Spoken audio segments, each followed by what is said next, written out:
And right now we do have a summery start to the week here that we'll be fending with in multiple respects: warmth, mugginess, and some storms. And this morning, a lot of the thunderstorm activity has been to our north, but there's some rain back to the west here that has been just continuing to kind of truck along. There's been a little bit of development in the last hour that I've seen further down to the south, so we may start to see some scattered activity out of this as well. But mostly the rain has been to our north. There's a few showers been breaking up around Waterloo. There's some storms around Mason City kind of heading to the north and east, and then we'll watch as this rain comes in from the west to see if any of that does hold together. But we have plenty of warmth and moisture around that. It won't take much to get things going. Temperatures are starting off about 10 degrees higher than where we were yesterday. We also have the humidity higher as well, but those temperatures right now sitting in the 60s to some spots near 70 degrees. We also have the mugginess up. The dew points are up by around 5 to 10 degrees, putting those dew points in the 60s, and that's where you'll really start to feel it, and we'll be feeling it even more as we head into this afternoon. Temperatures will be rising into the 70s and 80s. We'll have some scattered showers and storms possible during the first part of the day, with some additional storms possible as we head into this evening. In terms of strong storms, that higher risk is to the east of the Mississippi, but there could be a couple of storms that develop back to the west that could be strong as well.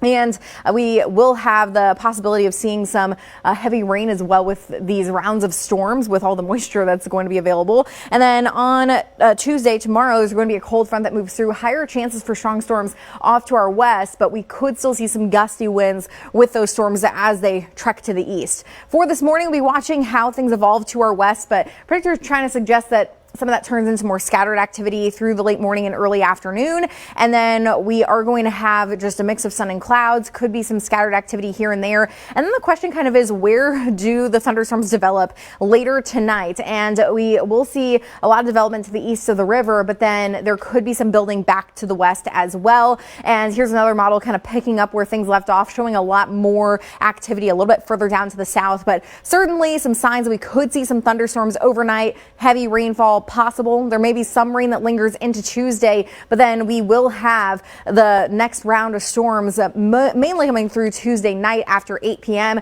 and during much of the day, warmth and moisture building in, and then these storms will be some efficient rain producers and could also produce some gusty winds. Showers and storms will continue overnight into early Wednesday morning. That front passes by and winds turn in out of the north and west and start to make it feel a lot nicer outside.